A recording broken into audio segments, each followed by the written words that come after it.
Okay. I'd like to call to order the District Operating Committee for the 15th of September. And I need a roll call. Yes, good morning. Vice Chair Ranjiv Kush, Here. Director Matt Sampson, Here. Director Jed Smith, Here. Director Monty Schmidt, and Chair Larry Russell. Here. Okay, I need a motion to adopt the agenda. So moved. Second. Any comments on the agenda? There are none. Roll call, please. Vice Chair Kush, Aye. Director Sampson, Aye. Director Smith, Aye. and Chair Russell. Aye. Okay, public comment on items not on the agenda. There are none. Okay, thank you. I need a motion to approve the minutes. So moved. Second. Roll call, please. Vice Chair Kush, Aye. Director Sampson, Aye. Director Smith, Aye. Chair Russell. Aye. Okay, item 2, quagga and zebra mussel infestation prevention grant. Good morning, Lucy Croy, Water Quality Manager. This morning I'm going to present the Quagga and Zebra Mussel Infestation Prevention Grant Award. This is a review and refer to the board item. And this item is required by the California Department of Fish and Wildlife. It's a program to monitor invasive mussels in our reservoirs since we're open to the public for fishing. This grant is for $86,800 over the next 2 years and will offset operational costs that the district has been incurring since the program was started in 2018. At each of our reservoirs, we have artificial substrates that have been installed and are physically inspected by boat. So we go out by boat and inspect the substrates for the invasive mussels, and data sheets from each of those inspections are then sent to the California Department of Fish and Wildlife. So far to date, no invasive mussels have been found, but we're still required to do it because we're open to the public for fishing. So the transmission is, I mean, do you think of boats being the primary transmission? It is, and this grant actually comes through the California Department of Fish and Wildlife through the Department of Boats and Waterways. But we're still eligible for it because we're open to the public. We do have an inspection program for our boats. Any boats that are used by contractors, they have to be inspected prior to going into the reservoirs, but we're not open for public boats to go in. And so the district has engaged Stillwater Sciences to do the monitoring since 2018. They're a local environmental science firm that's based out of Berkeley that has expertise in invasive mussel monitoring. And they'll also be assisting the district in continuing to monitor and also developing a prevention plan that is required by California Department of Fish and Wildlife to continue to protect our reservoirs from any invasive mussels that could occur in the future. So with that, staff is requesting to review and refer this to a full board meeting, and I'm happy to answer any other questions that may come up. Any questions? It sounds pretty straightforward, It's Lucy. But, just for the sake of discussion, is there any opportunity to use this grant to introduce innovations in monitoring or mitigation, or is there something that we can build upon through this? Maybe not. It's a good question. One of the components of the grant is to actually do this prevention plan that we haven't done yet. So far over the last 5 years, we've been doing monitoring quarterly. And what's different with this grant is we'll actually be stepping back, looking at our lakes and looking at is there a better way that we could be preventing other than just doing the monitoring. So that's a different component than we've had in our program. So that's one good, place that we see innovation. And just one follow-up question on the actual program cost for us. You said 86,000 offsets it. Do you have a rough estimate on how much we're paying just in general for the total cost? So previously we've been paying about 33,000 per year. And then going into this grant, there's some monitoring that has been increased. So we expect that the monitoring over the next 2 years will be about 96,000 per year, and we'll have grant money of 86 over the next 2 years. So it'll cover about half. Thank you. Yeah, I just commend the work. I've seen the impact of zebra mussels coming in Cape Cod and absolutely destroying a lake. So way to be on top of it and Yeah. super supportive. Thank you. We run a water treatment plant for Caltrans that takes water out of MWD's aqueduct coming through to Palm Springs. Mhm. And what they do there is quite amazing because they shut it down every February and nuke it with chlorine, the whole canal, to kill these guys. But, you know, there doesn't seem to be any progress being made Right. in the big picture. What is our plan in the event we get a positive, or do we have one yet? Or we're going to wait until we get the positive to figure it out? We'd have to come back to you and think about, how we would go about that. So far, we haven't had any detections. And Yeah, I don't know what we would do. Yeah. I mean, it's almost impossible. right. Well, I guess that brings up prevention. So Right. beyond Of course. detection, right? It's making sure if there are any boats in there, they're washed, cleaned, and Right. you're careful. Exactly. Well, there are boats because there are boats. Our boats and contractors Yeah. that go out to do work for us. But they have to get screened beforehand. We have staff that do a physical inspection. So Okay, any questions? Any public comment? There are none. Monty, we're talking about quagga mussels. Any thoughts? Okay. it's quagga No, and both of them, zebra. both of them. Yeah, both of them. But by the time they show up on a substrate like that, I mean, they're pretty well established, huh? Mhm. You got whole families to be dealing with then. But it also includes plankton tows. So we'll do tows to see if there's any plankton. But so far we haven't had any show up. So since 2018. Okay, need a motion. I make a motion to recommend this for board consideration as a resolution. I second the referral. Thank you. Okay. Update on professional services agreement with Team Logic.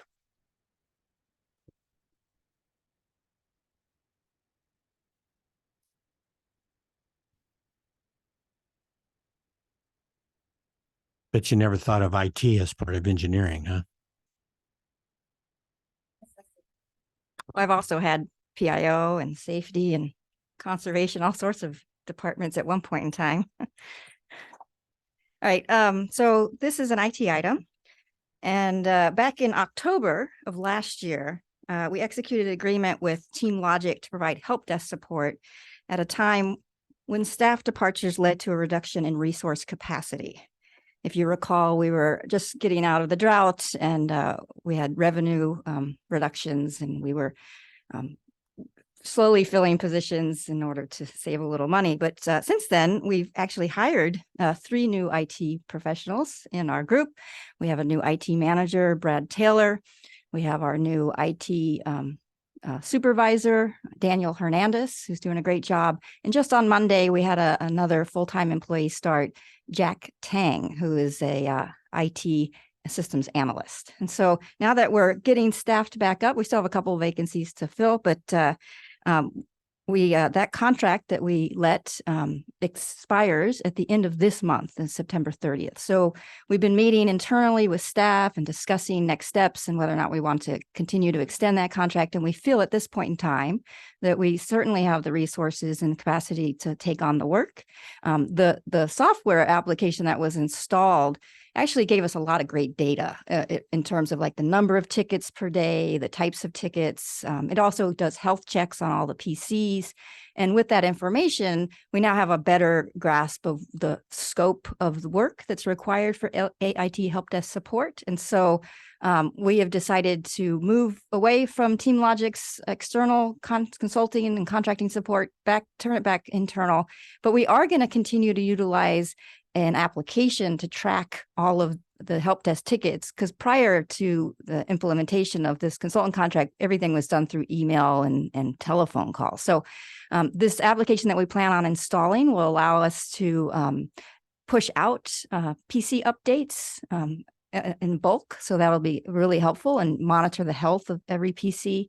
Remote in, the IT techs will be able to remote into people's desktops to help them with whatever issue they're having. And so with that, I'm just giving an update to the board that we're going to go ahead and let the contract expire at the end of this month and switch back to internal. So that's great news.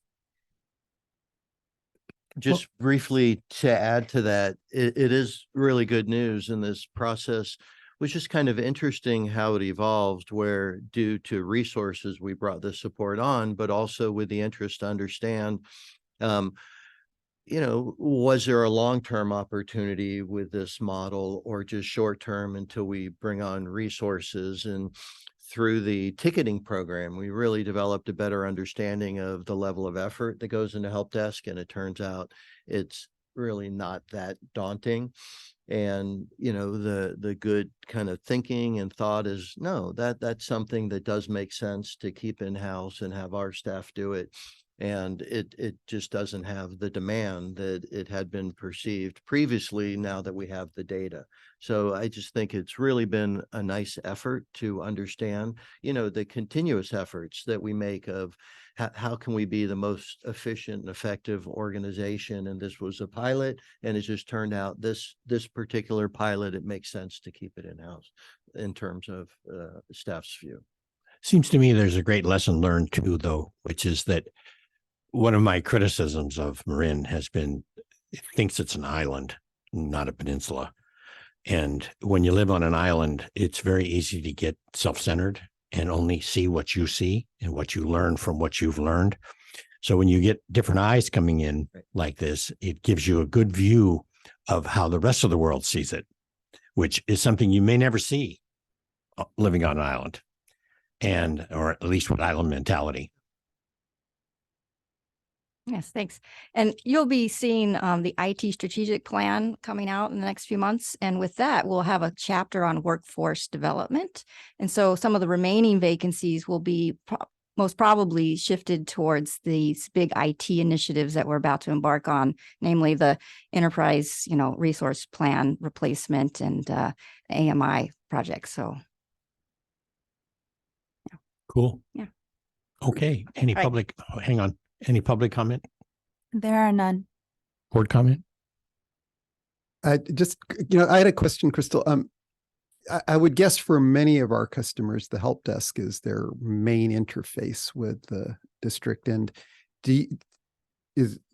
Oh, no, this is internal Internal, IT internal. staff. It's not Okay, the it's not customer for outside. service. Outside, Customer yeah. service and billing is within finance department. Got it. Yeah. Thank you. Okay. Okay. Thanks. All right. I Right. guess you're the next one too. Yeah, huh? I have the next one. Okay.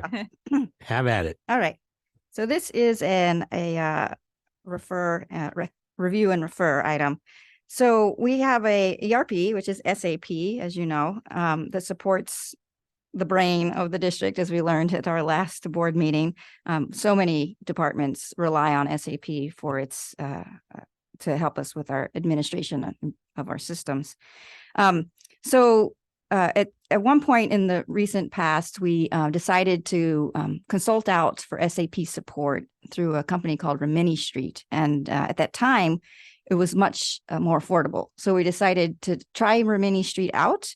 But in doing so, over the last 6 months, since the SAP maintenance contract with the vendor itself expired, we've learned that there's certain functionalities within the SAP maintenance contract that can only be performed by the SAP vendor themselves. And so Rimini Street doesn't have the authority to, for example, renew our licenses for single sign-on or to renew our SQL Server licensing. So we're finding that we need to return to the SAP maintenance contract and reinstate it. So there's a bit of a cost to reinstate it back to January, but then we'll also have it through the rest of the year. And that'll get us not only their support with some of the technical details that Rimini Street's not capable to perform, but also they will be assisting us with organizing our data for whatever ERP replacement solution that we choose to take. So we'll need SAP to help us with that back end in order to get the data ready to be, moved over to whatever the new system is. Want me to tell you what their answer is? What's that?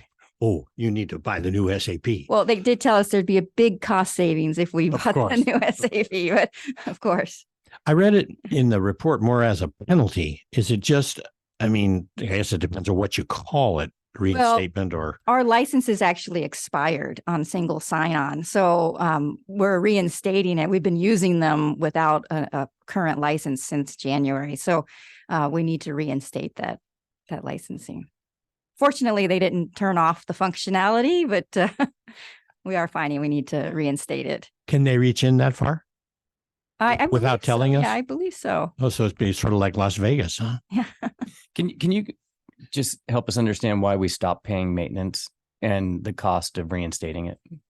Right. So Rimini Street worked out to be about $80,000 a year. And as you see right here, the SAP maintenance contract comes in at about $150,000 a year. So at the time, the prior IT manager had spoken with Rimini Street. They had assured us that they could do everything SAP could do. And so, we took a chance and went with Rimini Street and let the maintenance agreement expire. But when you lose maintenance, you lose support from SAP and upgrades and all that, right? Well, there aren't any more upgrades, as you know, because it's the end of life. So there's security patches, but Yeah. there's no more additional upgrades. We're already at the most current Okay, so system we got there. all security patches in that interim period. Right. We have been getting security patches. We're actually looking into it right now. We're digging into which ones we may have missed or. So how much need did it cost to swap. reinstate it? As opposed to us continuing to do it if we had? Did it cost us any extra? Or they just let us reinstate them? Yeah, they're just letting us reinstate. So it's 99,000 to reinstate to get us back to the beginning of the year, and then 50,000 for the remainder of the current calendar year. And the other folks, the Rimini has done a good job. It's been years that we've been using them, as I recall. No, actually, we just contracted with them recently in the last year or two. They're Crystal, relatively new. we had The somebody- companies that we've been using was Quintel, which was bought out by VistaView, and we still have a full contract with VistaView for support. Okay. And then there's another consultant, Y2B. His name is Yatin. He's an individual consultant. He's actually been with us since SAP was installed. So he knows a lot about the back end and the customization that we've put into the SAP system. Crystal, you Because they've said, done a great job, the folks that have been brought in. Yeah. And I have Brad here. Rimini Street's been helping us with the payroll updates. Is that right? Is it Brett? I'm sorry, Brett. Yeah. So Rimini Street's been helping us update the tax tables every year. So they do get in there and do work for us, but SAP is also capable of doing that function. but going back, we went with the Remy Street because they said they could do everything or assure us they could do everything. What kind of assurances did we get? Just word of mouth, or was it actual? That was negotiated between the prior IT manager and Okay. at about the time that I took over on IT. So we were coming in with, I came into it as, what I was being told that this was a better financial deal. But then in the end, we found out, well, wait a minute, Rimini Street doesn't have the jurisdiction over the licensing. So, yeah. Are we seeing any cost savings by now knowing that they don't provide that service and terminating some part of their service for us so that we're not paying them for a service they can't provide as we now go back to the provider? Right. We'll be looking into the Rimini Street contract in terms of its terms, contract terms, and, severability and whether or not we want to continue that contract. Yes. Okay, that'd be good to know. Mhm. So Crystal, just to clarify that point then, so there will be a period where potentially we have both of these providers under contract. That's So- correct. Yes. So Yeah. that is And we actually had a period where both contractors were under a contract when we switched as well. We had about a 6-month or 3-month period in which we had both. And then we switched solely to Rimini Street. Now we're going back. So to SAP. Okay. Any public comment? There are none. Okay, thank you. Oh, and this is a refer and Okay, I'll make a motion to refer to the board. Second. all righty. thank you very much. Thank you. Paul, you're up.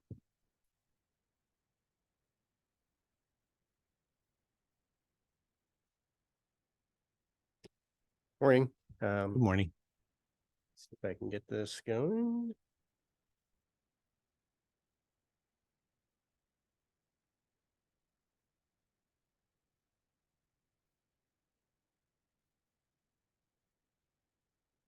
And finally, we're up. So good morning, Paul Sellier, Water Resources Director. For a brief presentation, sort of an update. We're going to start off with a sort of a high-level update on some of the roadmap items, and then we'll get into Petaluma, Brackish, desal, and an update. This item is a review and refer, as you will have noticed from the packet. So jumping in, we'll just jump right into the short-term roadmap summary. Silihuly pump station electrification project. We've been, as you know, meeting with PG&E, and we're looking over options for powering that facility. Based on our discussions with PG&E, it does seem like line power is the most favorable approach for the district. There isn't much that PG&E seem to need to do in order for us to get the power necessary for this sort of phase of the work. There will be reports on, what options exist for other power options as well, and we'll be bringing those. Alicia will probably bring those to a doc or ops for discussion as well. How far away is the line power In terms of years or distance or distance? I'm not sure exactly what PG&E are going to need to do, but what they're telling us is it doesn't appear to be that much. There's a few little upgrades they need to do. And of course, we've got work on our side to, I think we need some VFDs, which, change how those pumps start. Instead of just jumping on at 800 horsepower, they're going to be able to slowly ramp up. And that'll help with things like flicker, which is a concern for PG&E out in that area. But they're telling us that indications are that they don't have a huge amount of work to do. And the timeline that we've looked at for sort of end of 2025 still seems viable on Silihuly electrification. Phoenix to Bontempi, this is pumping Phoenix Lake over to Bontempi Reservoir. Our engineering group is sort of moving forward with alignment options and determining capacities, and this project remains on track as well. Streamflow automation, we've talked to the board about that not too long ago, and we're moving forward. There are 3 sites that we've looked at for placing the stream gauge equipment, and we'll be, I think, going to try to communicate with some of the key folks on the Lagunitas TAC to, get those locations run by them just to make sure we're not missing anything. And of course, our own fisheries staff will take a look at that as well. Water efficiency, of course, we are continuing to refine our incentive programs and offerings, updating our educational programs. And then, of course, the master plan is underway. As a component of that, water efficiency group is looking into water loss, and they're taking a deeper dive into those technologies, and there'll be reports on that. There are a couple of meetings, I think, next week internally for staff to start diving into those. In terms of our longer term roadmap items, so the key items being conveyance, storage, and the desal that we'll be talking a little bit about today. This is sort of a 2-year outlook in terms of conveyance, and we'll be looking through those alternative analysis and coming up with a preferred alternative sometime, May, June of next year. And as soon as, we'll be coming to the board prior to this with updates along the way. And then once that preferred alternative is selected into sort of 30% design. So I think to the board's point at one of the last board meetings, we're not really studying. This is all part of the project. So we're well into implementation. Similarly with storage, we'll be, assuming the board moves forward on the 19th with selection of the consultant, it'll be a similar timeframe for selection of a preferred alternative there. And so with desalination, we have an update to talk about today, but assuming we move forward with that option, this would be sort of a look ahead at what's in front of us there. And of course, this option was sort of a late addition to the strategic water supply assessment, so it's not too unexpected that we have a little bit more work to do to catch up with the other items.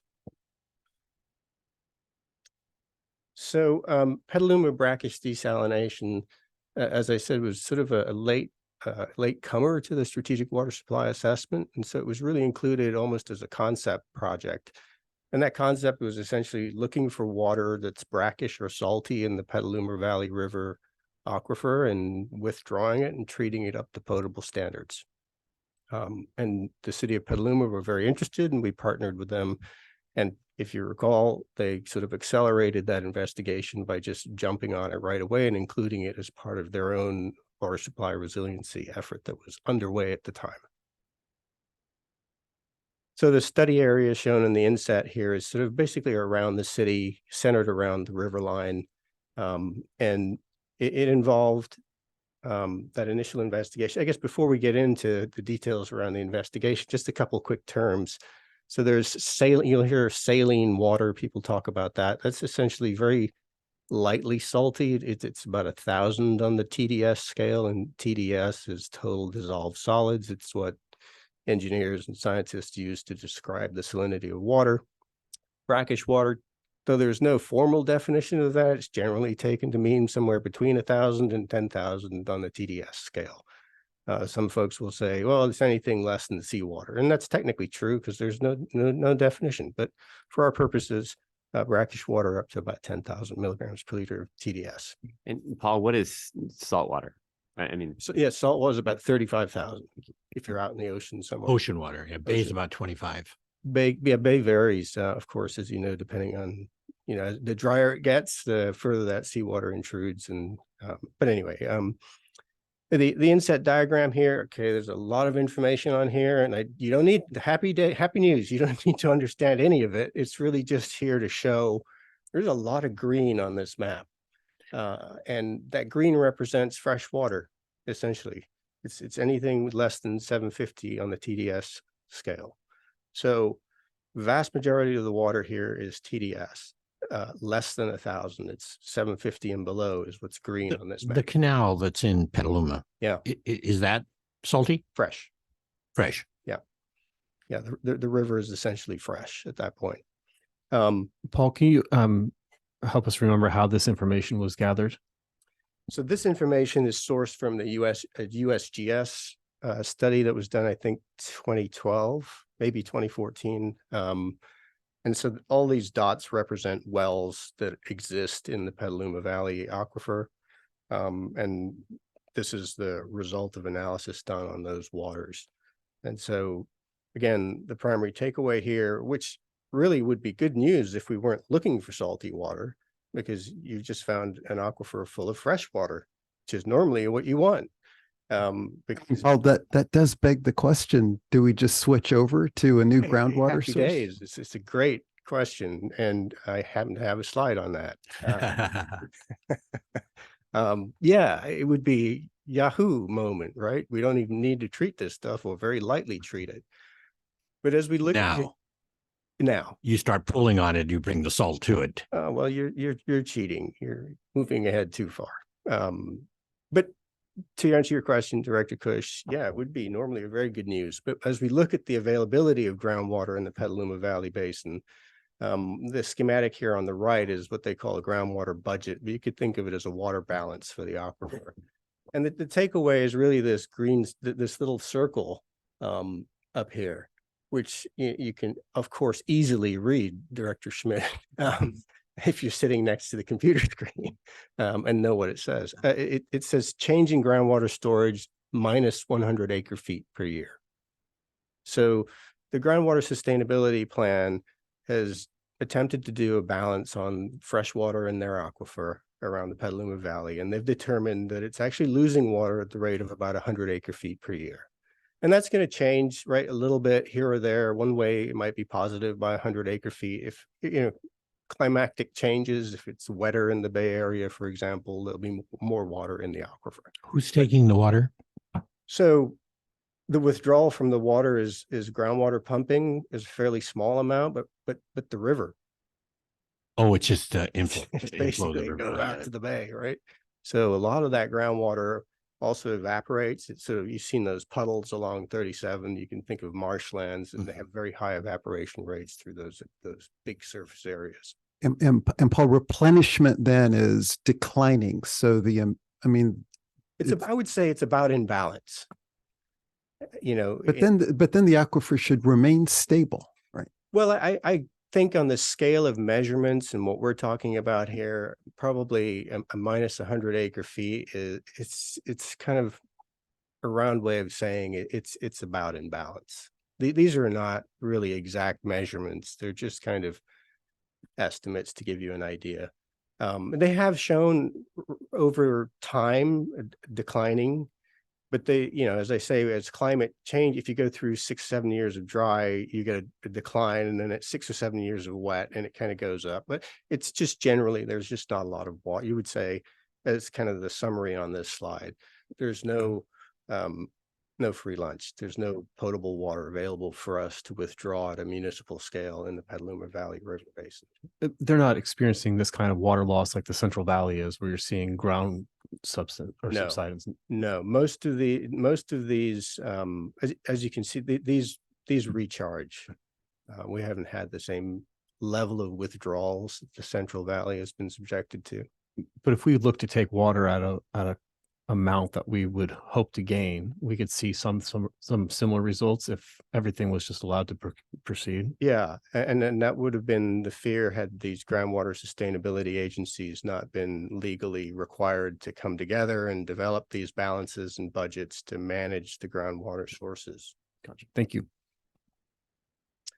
All right, Paul, just to push on this a little bit. So that is a conclusion then from a groundwater management area that covers this, that there is not sufficient supply for drinking water. I mean, what we're seeing in the Central Valley is driven by massive agriculture, right? It's not related to drinking water at all.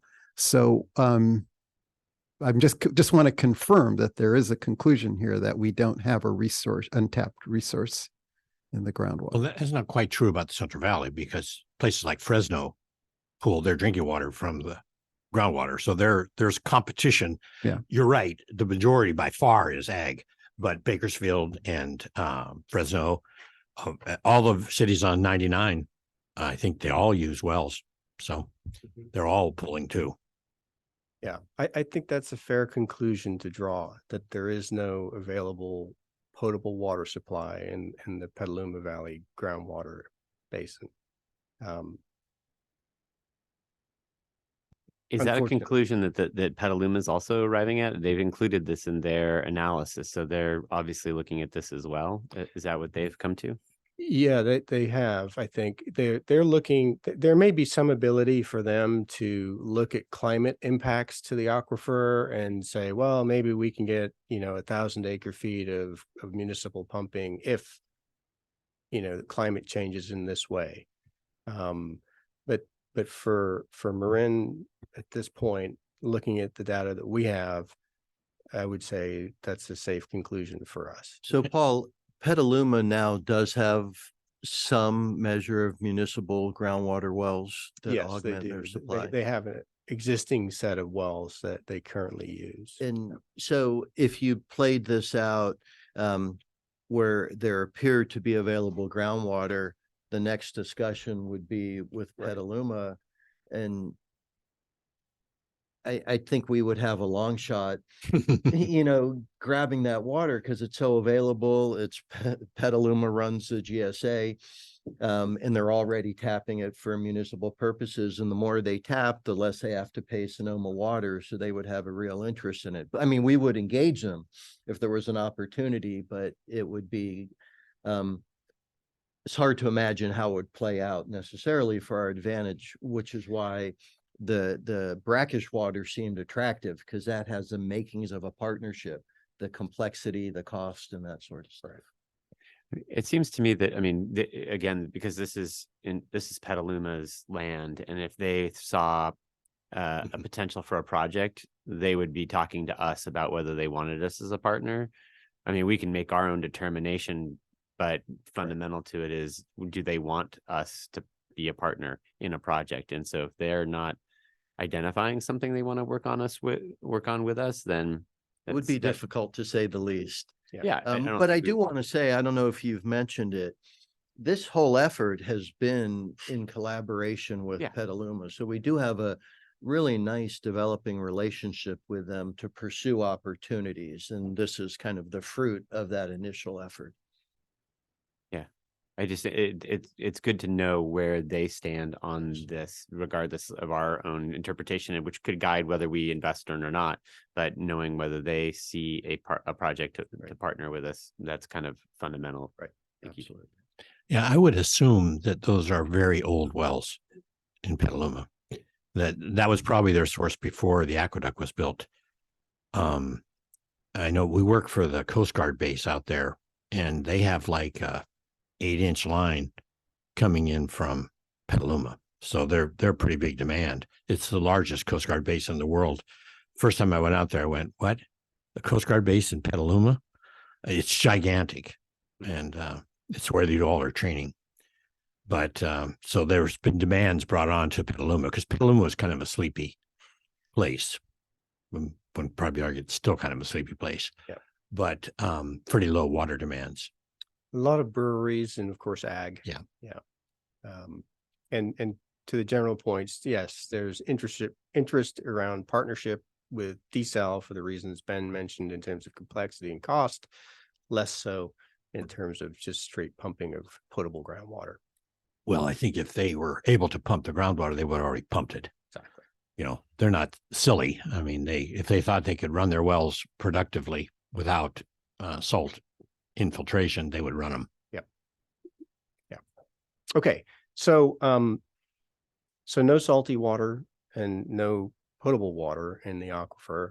You might think, okay, that's enough for this particular project, but there is an opportunity while we're here to look at moving our investigation a little closer to the San Pablo Bay in the hopes of finding a subsurface hydraulic connection. This is the so-called Paleo Channel, still around the Petaluma River area, but closer to the San Pablo Bay, sort of the mouth of the river where it meets San Pablo Bay, right there at Black Point, that kind of area. And the idea and the benefit of this is, you might ask, why would we want to do that, Paul? And one of the reasons is, for desalination, one of the biggest challenges is intakes. And open intake in the bay, we've of course piloted it. We know a lot about it here at the district. When you look around California, the last 2 plants to move forward both used sort of subsurface intakes. And we heard a little bit about the Doheny plant, and that's going to be a subsurface intake as well. So if there's an opportunity for us to identify a subsurface intake, it could help us develop a new alternative for desalination. This would be a little bit different than the brackish desal concept that we've been talking about to date, because the water would be more representative of bay water desal.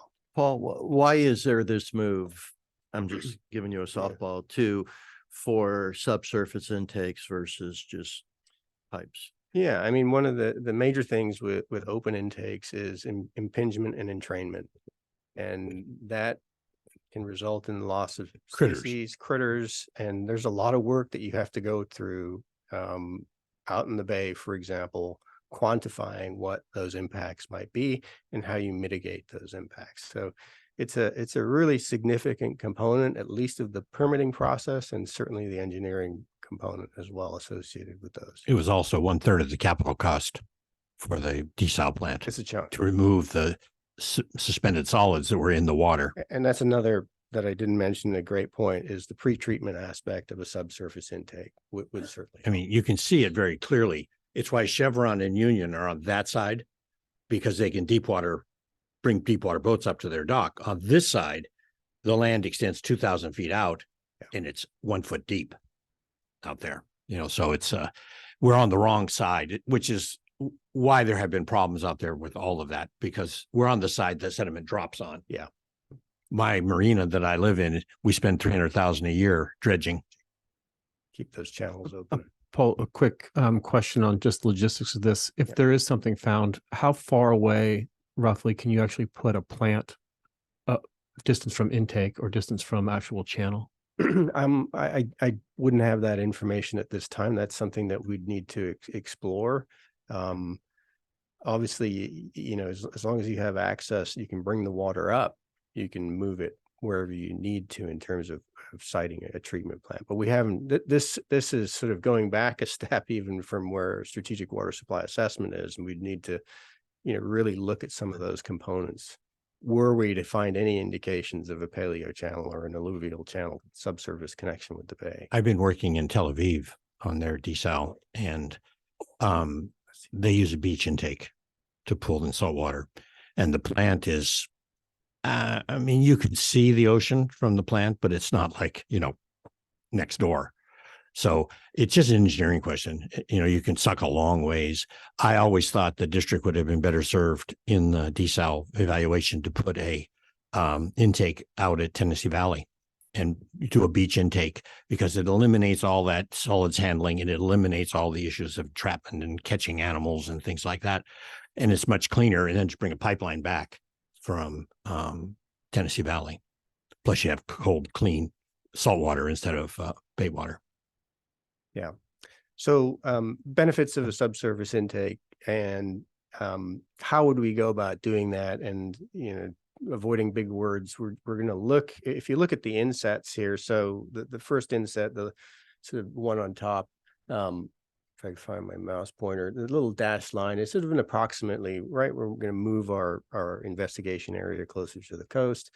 The satellite photograph below, the red diamonds are basically along 37 there, and those represent borings, existing borings. So with each of those borings, there's a, right, they collect the information on the sediment below the surface, so they'll know what those layers are. And as you look at the kind of blue lines that are on here, those are the lines that the, DWR had the contract with Ramball, who flew the AEM, the Airborne Electromagnetic Survey. So we can combine that kind of geologic data from the borings, which tell us the strata and components right down to the depth of the boring, with the information from the magnetic surveys, and hopefully be able to refine those magnetic surveys to point to a channel subsurface connection to San Pablo Bay. That's kind of the Reader's Digest version of it. Aren't you going to have a lot of blue clay though? I honestly, I'm not sure at this point what those borings are going to show. Because at Hamilton, when we were working there, the whole thing is on blue clay. Yeah. And, you know, it's the transport of water is essentially ZIL in that stuff. Dr. Russell, is, you know, the intent of looking for that channel, right? The alluvial channel, so trying to target a needle in a haystack, but recognizing that absent that, Yeah. stuff trying to. So you're talking about the marina area there, basically, by the bridge. I think that's right. Yeah. Yeah. On that north side of the river Paul, are there freeway. also regional collaboration opportunities in this approach? So Petaluma continue to be interested to partner with us on this, though as we get further away from their infrastructure, they become a little bit less interested. North Marin, of course, have a service area very close to this area, and they would be interested in this as an option. Yeah. So short answer, yes, but most of the cost of this phase of the investigation would be borne by the district. Is there a particular reason why, I mean, if we start, this is a different project than what we've talked about. Yep. And so is there, if we're now looking at a subsurface, you know, location to put in basically a desal plant, is there some place that's in our own district service area? I mean, Director Russell's pointing out like, locations that are actually in our county and within closer to our sphere of influence. I mean, is there a reason why we're looking at this and we know that this is the best of the locations if we're going to pursue looking into this type of a project? Yeah, I mean, you're looking basically where rivers are at the moment. So Petaluma River, one of the largest in the area. I'll also suggest that locations that favor regional collaborations have a lot of benefit. Yeah, totally. I'm all about that. But I think also, the flip side is whatever the yield of a project like this might be, we have to share that. So if there's a higher yield in a location or a smaller yield in a location closer to us, but we get all the yield from it. There's cost benefits to this. This is just a new thing that we're talking about looking into, and I don't know whether we've already really looked at elsewhere and said, okay, if we're looking to do this type of a project, this is the place to do it for X, Y, and Z reasons. Or is this opening kind of a new line of inquiry where we need to ask ourselves, are there other locations that we ought to consider first for this type of a plant? We've always thought that subsurface was very unlikely in our area. Director Russell's point about going to the ocean, we've looked at that sort of on paper. It's an expensive option, and when you look at our beaches, I'm not sure too many of them would be happy to site an intake structure. Tel Aviv Beach is much nicer than that beach. Is it? And it's in use right today for Tel Aviv's water. Yeah, you put it in, you don't even know it's there. Yeah, because it gets covered back over. I mean, there's no visible signs of the intake. So are you saying that we're not pursuing brackish desal? Yeah, they couldn't find it. yeah, we couldn't. And find, so now you're saying this project scope is changing, the project scope is changing. and you have a hypothesis that this might be something worth investigating. yes, Can you share, maybe per Monty's point, how this one spot came up, yeah, thought process? Yep. What others you considered and how you got here? yeah. So as I don't know if you can do it today, but yeah, that's helpful. I Like, mean, I know Tennessee Valley, that's a pretty That was for the pristine. desal. Okay. Yeah. No. That's completely different. Yeah. That has to do with the 92 work. So yeah. just I can't answer all of those questions. And I think it's a good question Director Schmidt raises, and we'll take a look into what other potential sites might be based on rivers and what the existing area around those look like in our area. But we happen to be working in the Petaluma Valley Basin. We had the consulting team, the geoscience team. It's all kind of lined up and ready to move forward. And given the interest in moving quickly on our water supply options, sort of why we're here today. How much of the project have we spent with the consultant so far on this? We haven't spent anything. Okay. Petaluma have done the work to this point. Got it. Where's the county line? Right across the bridge, Which side? right at the top. Yeah, It's right at like 37, right right? in the middle of the river, I think. Yeah. Well, I meant the other way, this way.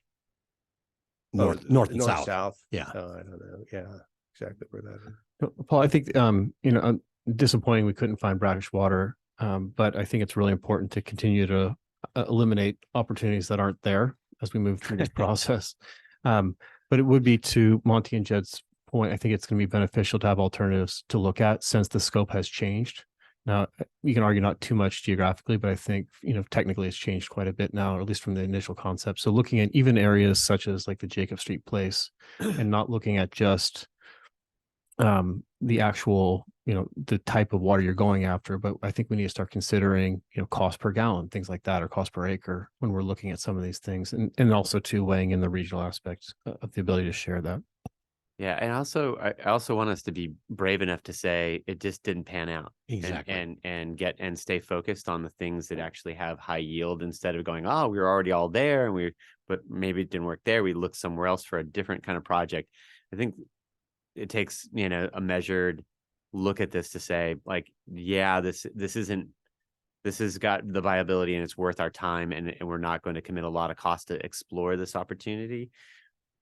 If it looks, and I leave it to you to sort of know that balance. But if it just didn't pan out, let's move on, and we got other options that we could focus more time and be more maybe effective with our funds. At the board's discretion, but I think it's worth us having this conversation, certainly in terms of whether this is a viable option for us to explore. It's certainly a new one that we haven't looked at in the past.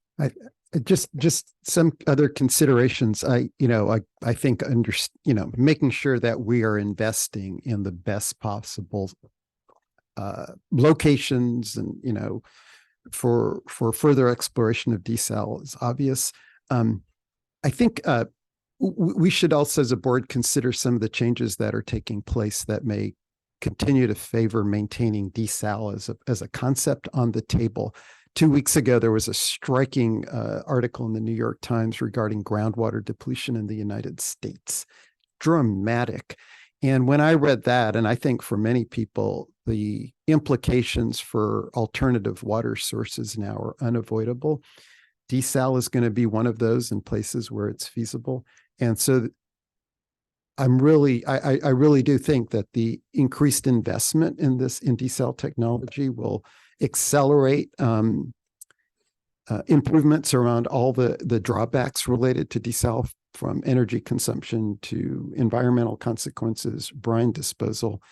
So ensuring that we remain well positioned to benefit from those technical advances, I think is an important consideration. So I know that we weren't at a position where we're saying we are taking desal off the table. We're not there yet, but just given what's happening with water broadly and technology, I think it's in our interest to continue to stay pretty open-minded about this, continue the exploration process. I would agree. And I think from the bigger picture here too, that this is a strategic component of our water supply assessment. And so we remove this, we don't get to the level of water production that we are hoping to get to. So before giving up on it yet, I think additional studies I support. Well, I guess I want to push back on that a little bit to say that this was not we didn't have to have this project come online in order to hit our goals. We have a number of different options for hitting our goals. So this didn't, at least to my understanding, this wasn't like we need this or now we will not hit our long range planning goals. Is that, I want to be clear. I would love some staff clarification about that, because I think that's an important pivot point, of which if this comes off the table, the brackish water desal plant comes off the table, then we do need to find a way to backfill that volume so that we hit our goal. But so is it essential in that way? The way the roadmap was laid out, I think by design, working with the board, was an understanding that all the projects have an element of uncertainty at this point as we dig further into the investigations and get into design and such. And so, yes, collectively, the opportunities for all of them well exceed our target.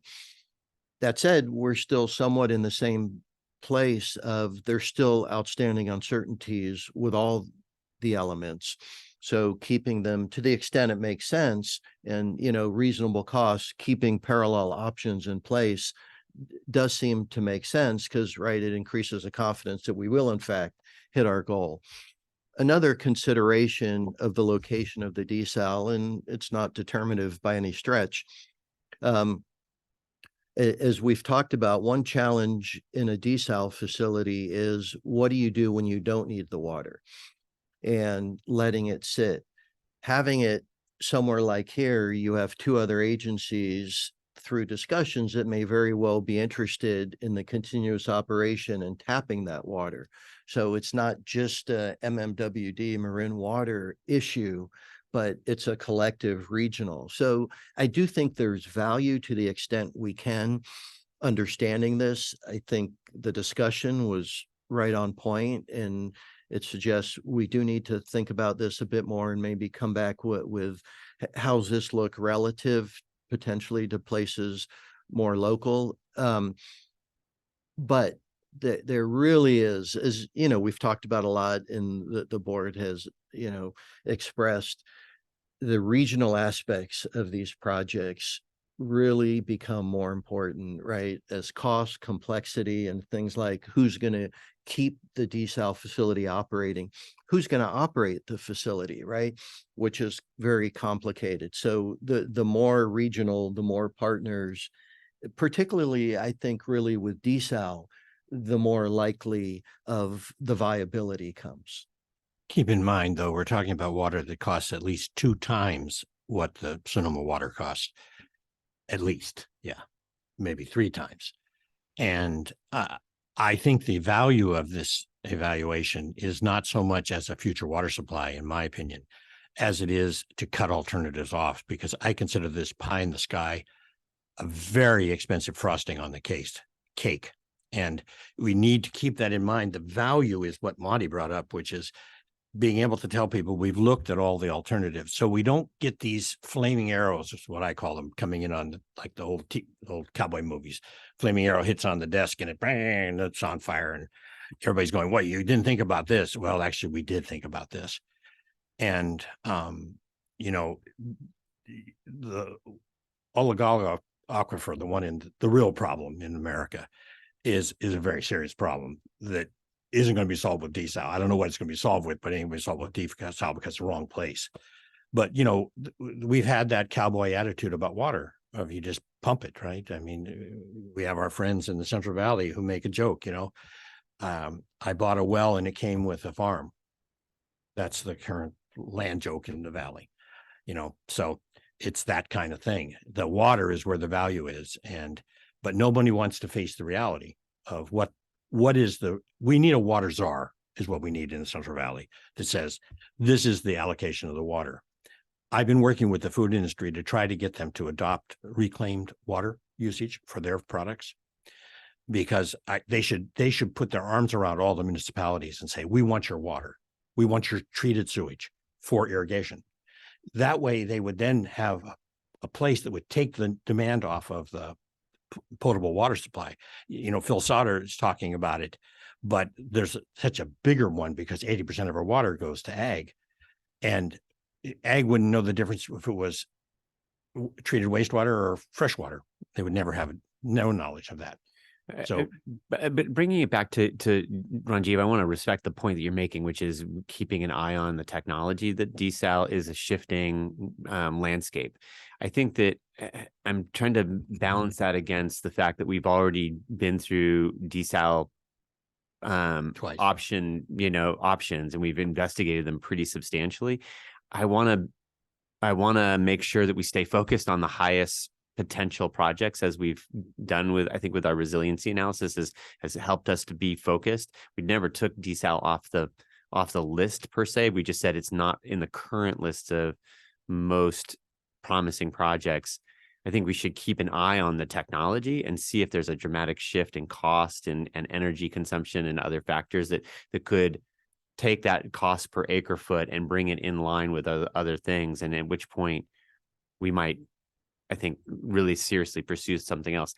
The partnership aspect of this, I get, and the potential for not only a big problem of our desal options that we looked at before was when we don't need it, we mothball it. And then there's that cost of startup and shutting down. If a project more like than this, cost, there's difficulties. Oh yeah. And many other things. I'm trying to keep it simple because I know this wasn't meant to be this long of a discussion, but if North Marin and Petaluma also have an interest and might be the consumers of that water and such that the plant isn't having to be turned on and off, that might change the economics in some way. But I just want us to be cautious about mission creep here and focus creep on our priority projects. Yeah, certainly can't argue with any of those points, both Larry and Monty. I think there's maybe a philosophical component to this with respect to water resources and water utilities. From my perspective, I think you never stop looking for additional water supply. That is just a never-ending process. Some of them are going to be very expensive, but you keep just looking. You may not be forced to implement, the less desirable options, but the investigation never stops, even when specific targets are hit. I think we could argue that that's that incredible investment in infrastructure and water supply is what built this organization. And then that perspective kind of got dropped, and we're still in the process of recovering from that. So I do agree very much with that. And that's one reason organizationally, we now have a water resources division here instead of just working on this as a project, because it really does need to be institutionalized, because the reality is you never know. You never know what the future is for the Russian River in a whole variety of ways, and where growth is going to come in other initiatives. So I think the best in class, particularly in the West, always take that approach of understanding alternatives, even if today you don't need them, and continuing to pursue and develop them at a thoughtful level. But it's also because the reason conservation is so important, because if you eliminate the demand, then you eliminate the need. And that's the balance here that you have to keep in mind. And the other thing you have to keep in mind is entropy. Thermodynamics doesn't go away. Hopefully you're right, but the thermodynamics aren't there for some breakout desal. If the breakout desal were going to happen, it would have already happened. John Kennedy said in 1960, if we just had a way of bringing the cost of desalinated water below $1 a thousand, it's about $4 a thousand right now. And, it's true. I mean, you just look at the ocean. I mean, all the problems would be solved if you could just get rid of the salt. Yeah, I guess add my input. I think the groundwater issues that the New York Times article brought up, and the issues in Southern California and the central United States and Arizona and Las Vegas have very little to do with our water issues here in Marin. I am extraordinarily skeptical that desal is going to be our solution in the coming decade. I'm highly confident it will be the solution in the next 50 years. I'm fine with continuing an exploration, but my response to what you showed us today is that we've approved a budget to do a fairly significant consulting project to look at brackish desal. We're already eliminating a bit brackish desal.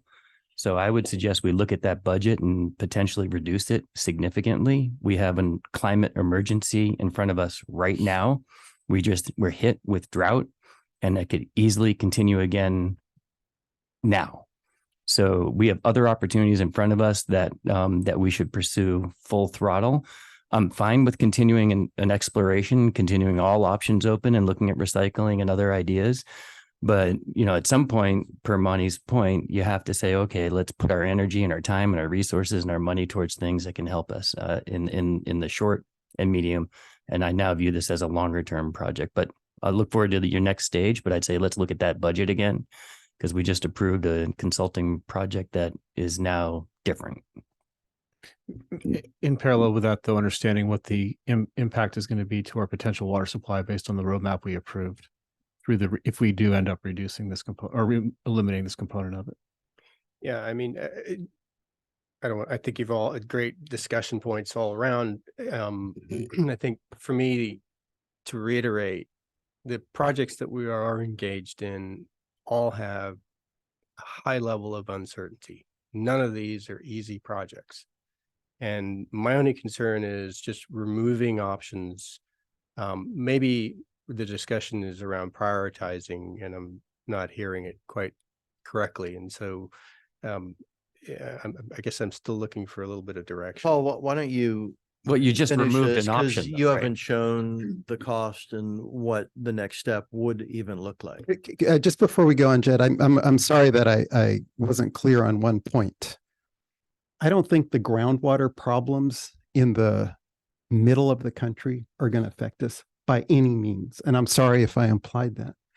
What I was trying to say, are that efforts to address water shortages in other parts of this country and other parts of this world will provide technical benefits that at some point we will be in a position to leverage. Okay, so we'll just run through these last few quick slides so we can say we went through them. The project approach, that we'd be talking about. Did I skip a slide? Yeah. So we have a project team, right, that was in place for the city of Petaluma, and Kennedy Jenks are the prime, and they've got two subs, Geoscience and Ramball. Geoscience obviously going to be the folks looking at the lithological data, the soil, the borings, the geology, if you like. And Ramball is an engineering firm that was hired by DWR to perform the AEM surveys. So they're also very well positioned to do this work should we decide to move forward with it. The approach has off-ramps for us. And phase one is just a desktop study that I described earlier. And where there are no indication of a paleo channel, then that would be off-ramp number one. Where we to decide, oh, there is an indication and it looks promising. There's some drilling that would be done in phase two and permits and so on associated with those drillings.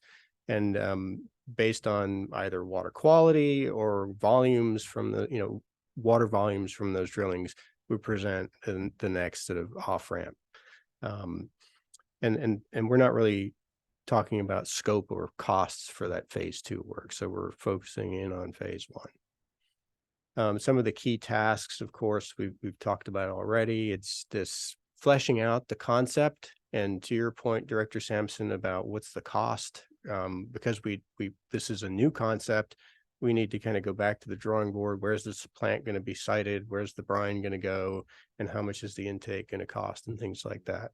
And then different operating costs, different treatment costs than we had for even brackish. And then, of course, the research in terms of the paleo channel from Ramball and Geoscience. The schedule would be running through about February of next year, March or so, to understand whether there was this subsurface link with San Pablo Bay. And then phase two, the drillings would take place over the next year or so. The fee estimate for the desktop work from the three firms totals about $125,000.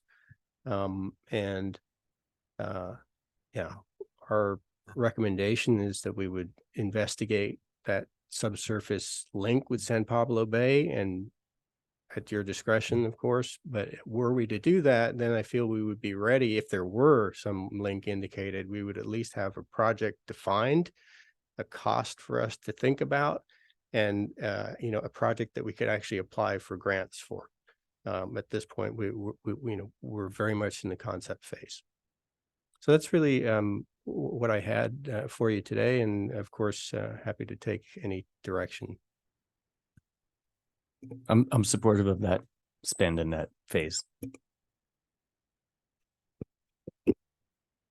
I guess I would say, I think for the amount of money and, the potential for it, we have to, we do need to invest money to find options, and at that kind of cost, I think, to explore this, I'd be willing to that. I think that should the answer on the backside look like there's ongoing promise, I think I would really want to see whether North Marin or Petaluma would be a partner in any sort of subsequent phase, because if they're not, that tells me that we are missing a critical component, which is something that's actually worth their time and money as well.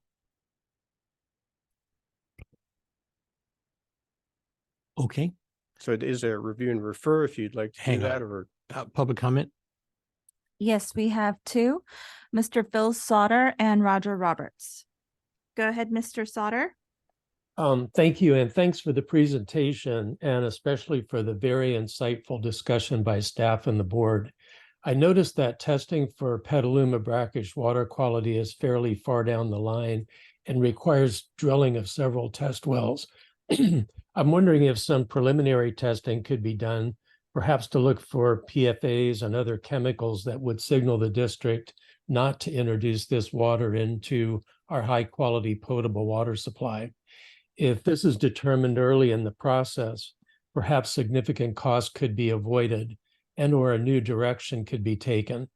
For example, if Petaluma brackish water is deemed unfit for inclusion into our potable water supply, perhaps it could become a source of non-potable water for outdoor irrigation. Recent numbers suggest that district customers are doing a very good job of conserving indoor water, and that the primary need for additional water supply is likely to be outdoor irrigation. So far, the district has fairly modest goals for outdoor conservation. I hope this does not continue to be the case, but if it does, we're going to need to find new supplies of non-potable water for this purpose. And the Petaluma Brackish Water Project may be one of those sources of new supply. If used in this way, the water would not require the high level of treatment required for potable water. It would, however, require a separate distribution system to areas where large amounts of non-potable water are being used for outdoor irrigation. Based on the super user heat map prepared in 2019, we've identified a relatively small number of areas where this heavy use occurs. I've previously requested the data that would allow an update of this 4-year-old analysis. With 2 dry years and 2 wet years since 2019, an update would be a great help in informing decisions. Again, this is data which the district has now and could be analyzed before this project starts requiring additional investment. And as always, I'll be happy to help with this data analysis to help in making the best possible decisions. Thank you. Thank you, Mr. Sauter. Mr. Roger Roberts, and then Mr. Larry Minikis. There's another aspect to this analysis that I think needs to be part of the exercise. There is levels of efficiency in desal plants in terms of both capital cost and operating cost. And you want to invest in an efficient plant that's the lowest possible cost desal plant. And we need to keep that in mind in terms of the flow rates that might be achievable from this source of supply. If the source of supply doesn't achieve a flow rate for an efficient plant, then it's non-starter. And I would ask that that be part of the analysis. Thank you. Thank you. Good morning. And to the comment that the technology might improve in the coming years, the other piece we want to look at is where solar and wind are going to go in 10 years.